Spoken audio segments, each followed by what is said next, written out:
How do you choose the right retriever for a RAG application? Answer: choosing the right retriever for RAG relevance-aware retrieval application depends on several factors. First, consider the type of data you're working with. If you're dealing with complex queries that require a deep understanding of the meaning behind words, dense retrieval methods like BERT or DPR are a good choice. These methods capture context and are ideal for tasks like customer support or research, where understanding the underlying meanings is crucial. On the other hand, if the task is simpler and revolves around keyword matching, or if you have limited computational resources, sparse retrieval methods such as BM25 or TF-IDF might be more suitable. These methods are quicker and easier to set up, but might not find documents that don't match the exact keywords.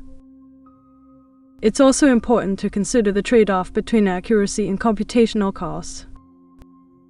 Sometimes, combining both approaches in a hybrid retrieval system can help balance accuracy with computational efficiency, allowing you to get the benefits of both dense and sparse methods depending on your needs.